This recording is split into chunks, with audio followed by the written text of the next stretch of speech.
और कम से कम इतनी ईमानदारी होनी चाहिए अंजना जी कि ये लोगों को बताएं कि ये अमित शाह के लिए और पीयूष गोयल के लिए फुल टाइम काम करते हैं। आप ये चीज छिपाकर यहाँ आकर अपने आंकड़े देते हो और क्या उम्मीद करते हो फिर आप कि आपको कोई विश्वास करेगा? आप अपना विश्वास खुद तोड़े हो। आपने कितना कमाया कितना नहीं कमाया उसमें मेरा कोई रुचि नहीं है, आप कमाइए, कोई दिक्कत नहीं। लेकिन पवन जी, इनके नंबर जब सही होते थे, जब इनके नंबर सही होते थे तब किसके लिए काम करते थे? प्रदीप जी जवाब देना चाह रहे हैं, सुन लीजिए ना, एक बार सुनिए ना। मैं सेपोलॉजिस्ट की बात जिस पर मुझे विश्वास नहीं है मैं क्यों सुनूं? अब आप ये देखिए कि लोकतंत्र की हत्या आप कर रहे हैं। आपकी बात सुनूं क्यों? आप बिल्कुल ना सुनिए। अरे पवन जी, आपको मैं नहीं सुना रहा, आपने बोल दिया आपको कोई जवाब उत्तर कुछ नहीं चाहिए, मैं आपको नहीं सुना रहा हूं, लेकिन मुझे बोलने का अधिकार है कि नहीं? तो अब यहाँ मीडिया पे बैठ के लोकतंत्र की हत्या आप कर रहे हैं या मैं कर रहा हूं? प्रदीप गुप्ता से बात करने थोड़े बैठा हूं मैं। देखिए, एक तो होता है मोतीचूर लड्डू, ये है मोदी चूर चूर लड्डू। घमंड चूर चूर हुआ है इसलिए इसका नाम है मोदी चूर चूर लड्डू। आपको मैं जरूर आपके घमंड का क्या किया जाए जो एक सेंचुरी पर यहाँ पहुंच गया, 7वें आसमान पर। दोस्तों नमस्कार। दोस्तों, अभी इंडी गठबंधन को टोटल 230-232 सीटें मिली हैं और कांग्रेस को सिर्फ 99।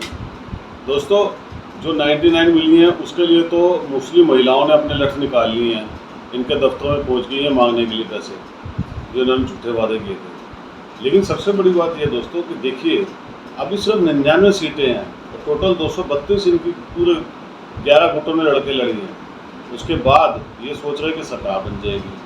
अभी सरकार बनी नहीं है तो आगे धमकियां दे रहे हैं कि तुमने एग्जिट पोल गलत कराए थे, हमारी नींदें उड़ा दी, ये कर दिया वो कर दिया। मीडिया को धमका रहे हैं दोस्तों। अगर यही काम मोदी जी कर लेते ना तो संविधान खतरे में आ जाता। ये है इनकी असलियत, इनका चेहरा पूरी दुनिया के सामने आना चाहिए। लेकिन मैं आपको एक बात बताऊँ दोस्तों, टेंशन की कोई बात नहीं है। मोदी जी इनको अब आने नहीं देंगे कभी भी, आप भूल जाइए। अगले 50-60 साल तक तो कोई आने वाला है नहीं। और जहाँ तक बात कांग्रेस की है, जब तक सोनिया गांधी जिंदा है तब तक कांग्रेस है। उसके बाद दोस्तों कुछ नहीं बचने वाला।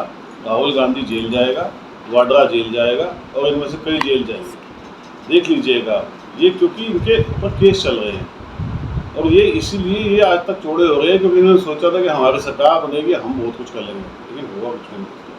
आप कमेंट्स करके जरूर बताइएगा, वीडियो को लाइक और चैनल को सब्सक्राइब कीजिएगा। Thank you very much. एक बात मैं जरूर कहना चाहूंगा, इस देश की जनता को मूर्ख मत मानिए। ये देश की जनता बहुत समझदार होती है। शेयर मार्केट में कितने लोगों का पैसा डूबा, इसकी वजह से आपको शायद नींद आपकी भी हराम होनी चाहिए, ये मैं जरूर मानता हूं। ये अच्छा नहीं करते आप लोग कि शेयर मार्केट और सट्टा मार्केट को इन्फ्लुएंस करने के लिए आप इस तरह के एग्जिट पोल्स करते हैं। मुझे लगता है ये देश के साथ और लोकतंत्र के साथ बहुत बड़ा धोखा। और एक और बात सुन लीजिए, आपकी वजह से हमारी अंजना जी जो कि अच्छी पत्रकार हैं, उस दिन कहने लगी कि आप कांग्रेस को हम क्यों इतनी तवज्जो देते हैं, हम इनको इतनी क्यों स्पेस देते हैं, ये आपकी वजह से। पवन जी नहीं, आप गलत कोट कर रहे हैं और ऐसा आपके कई लोग कर रहे हैं और बहुत सारे लोग जबरदस्ती डाल रहे हैं। वो यूट्यूबर्स पर जब मेरे को एंकर ने टिप्पणी शुरू की कि जो यूट्यूबर्स हैं वो ये कहते थे वो कहते थे, तब मैंने उनके लिए ये कहा था कि आज तक जैसे चैनल पर हम 5 मिनट यूट्यूबर्स क्या कर रहे हैं इस पर चर्चा ना करें। तो अच्छा हुआ आपने बात कह दी तो मैंने इसको क्लैरिफाई कर दिया। कांग्रेस पार्टी के गेस्ट आते हैं मेरे शो में और मुझे किसी को सफाई देने की जरूरत है नहीं, लेकिन वो टिप्पणी यूट्यूबर्स के लिए थी। प्लीज डू नॉट मिसकोट मी। पवन जी, आपने 2-3 सवाल उठाए और मैं उनका सिलसिलेवार। मैं सवाल तो एक भी नहीं उठाया, माफ कीजिएगा, मैं आपसे नहीं, आपने या जजमेंट दे दिया या जजमेंट दे दिया आपने लोकतंत्र के साथ। जजमेंट भी देने वाला नहीं हूं मैं, ये आपकी तरह नहीं हूं कि मैं जजमेंट दे दूं कि कांग्रेस और राहुल गांधी बेकार है, ये सब मैं नहीं करता, माफ कीजिएगा।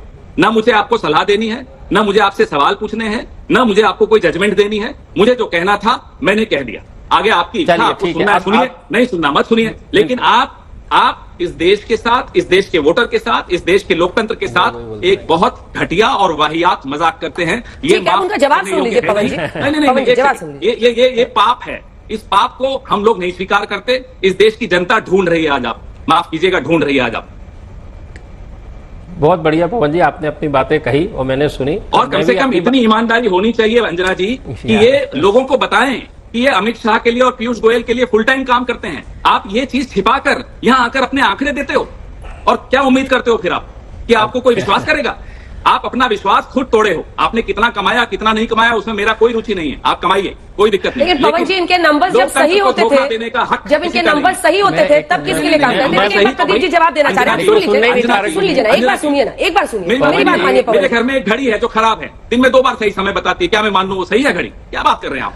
पवन जी, आप मुझे भी तो अपनी बात कहने का मौका देंगे कि अरे नहीं? मैं तो यहाँ आया था कि अंजना जी से बात करने का हो, तो आप दिख गए तो मेरे मन की बात थी, मैंने आपको दे दी। अब अंजना जी मुझसे सवाल पूछें, आप क्यों सवाल पूछेंगे मुझसे? नहीं, मैं सवाल नहीं पूछ रहा आपसे कोई, मैं कह रहा आप हूँ या तो यहाँ बीजेपी के प्रवक्ता बन के बैठे हो तो मैं सुन लूंगा आपकी बात। मैं पवन सेक्युलरिस्ट जी, की बात जिस पर मुझे विश्वास नहीं है मैं क्यों सुनूं? ये मुझे अब आप बताइए ये देखिए कि लोकतंत्र की हत्या अब आप लेकिन कर मैं रहे आपकी हैं। बात सुनूं क्यों? आप बिल्कुल ना सुनिए। अरे पवन जी, आपको मैं नहीं सुना रहा, आपने बोल दिया आपको कोई जवाब उत्तर कुछ नहीं चाहिए, मैं आपको नहीं सुना रहा हूं, लेकिन मुझे बोलने का अधिकार है कि नहीं? तो अब यहाँ मीडिया पे बैठ के लोकतंत्र की हत्या आप कर रहे हैं या मैं कर रहा हूँ? प्रदीप गुप्ता से बात करने थोड़ा ही बैठा हूं मैं यहाँ।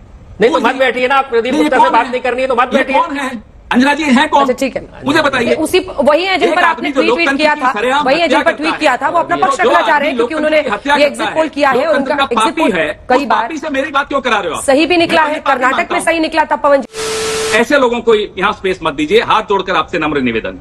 कितने गरीब लोगों का पैसा लुटा कल आपको मालूम है? मार्केट की क्या स्थिति थी आपको मालूम है? ऐसे लोगों की वजह से। इसलिए कहता हूं ये चलिए ठीक है, देखिए अब हो गया पवन खेड़ा जी, अब हो गया। अब आप नहीं उनसे बात करना चाहते हैं, ये भी ठीक है, लेकिन एक तरफा एक के बाद एक आरोप नहीं लगने चाहिए। कर्नाटक में इन्होंने ही आपकी पार्टी को जिताया था, तब ये इनका चेहरा बड़ा अच्छा लग रहा था सबको और इनके चेहरे पे नूर भी दिख रहा था, लेकिन 100 सीटें आई हैं कांग्रेस पार्टी की। इतना भी क्या गुस्सा इस पे करना है सर? बीजेपी की 239 है, तीसरी बार वो चुनावी मैदान में उतरे थे। आप 52 से 100 पर पहुंचकर मतलब किसी को रन डाउन मत कीजिए, आप अपनी बात कहिए। आप शब्द उन पर जाहिर कर सकते हैं। बोलने भी नहीं देना चाहते। इन्होंने खेल खेला कल, इन्होंने जो खेल खेला है कॉर्पोरेट के साथ मिलकर, माफ कीजिएगा उस पर तो मैं जरूर बोलूंगा। अब ये नई थ्योरी आज आ गई पवन खेड़ा जी, पवन खेड़ा जी आज नई थ्योरी आ गई। पहले सरकार के साथ मिले हुए थे और सरकार के साथ 401 को जस्टिफाई करने के लिए 400 दिया था। अब जब 291 आया है एनडीए का तो आप कह रहे हैं कि कॉर्पोरेट के साथ मिलकर किया है। अब बाजार में क्या हुआ, क्यों उछाल आई, एग्जिट पोल को लेकर उत्साह था और हर चीज को मत जोड़िए। शेयर मार्केट को हमने देखा कल। मैंने भी आपको बोलने के लिए पूरी आजादी दी, लेकिन इसका मतलब ये नहीं है कि अब शब्दों का आप इस्तेमाल करें। इनको छोड़िए, भाषा की मर्यादा की बात में दायरे में ही रहकर बात करनी चाहिए एक दूसरे के बारे में। बात हुई कि गाली देके आप भाग गए, गाली देके आप भाग गए, और ये असली लोकतंत्र की हत्या तो ये है कि आप मुझे बोलने का मौका भी नहीं देना चाहते हैं। गाली देने का काम प्रदीप जी उनका है, जिनकी आप सेवा में हाजिर रहते हैं। हम लोग गाली नहीं देते। यदि आपके हिसाब से आपको पता हो, आपको छोड़िए, मैं आपको नहीं बता रहा हूं, मैं सबको बता देता हूं कि पीयूष गोयल जी के साथ मैंने क्लासरूम में बैठ के पढ़ाई की है, तो वो मेरे सखा है। आपके नजर से यदि मैं अपने सखा के साथ हूं या बात करता हूं, और उसके चलते ये भी बता दूं, आज तक हमने 69, इसके पहले भी 69 एग्जिट पोल किए, जिसमें से 64 हूबहू रहे, और उसमें से कईयों बार कांग्रेस जीती है, विपक्ष जीता है। आम आदमी पार्टी की भी बात कर लूं तो 70 में से हमने बीजेपी को 2 से 11 सीट दी थी, 70 में से 2। और अभी भी आज आंध्र प्रदेश और तेलंगाना, आज भी मैं बता दूं, आज हाँ हमारे 3 स्टेट में आंकड़े गलत हुए हैं और 27 राज्यों में हूबहू मैच हुए हैं। उसके बाद 4 असेंबली कंस्टिट्यूएंसी में स्पॉट ऑन है। और रह गई बात ऑल इंडिया की, तो हमने कहा था एनडीए सरकार बनाएगा और एनडीए सरकार ही बनाते हुए नजर आ रहा है। अब आप इसको माने ना माने, नकारे, जिसको इसको जिस स्वरूप में लेना चाहे वो आप ले सकते हैं। मैं आपको लड्डू खिलाऊंगी जिस दिन आप भी जीतिएगा अपनी पार्टी की तरफ से। मैं तो मानती हूँ कि पवन खेड़ा बड़े अच्छे नेता हैं। अंजना जी सुनिए, तो ये लड्डू बड़ा स्पेशल है, पूछिए क्यों? बताइए, आप बताइएगा ही। देखिए, एक तो होता है मोतीचूर लड्डू, ये है मोदी चूर चूर लड्डू। घमंड चूर चूर हुआ है, इसलिए इसका नाम है मोदी चूर चूर लड्डू। आपको मैं जरूर आपके घमंड का क्या किया जाए जो 1 सेंचुरी पर यहाँ पहुंच गया, 7वें आसमान पर।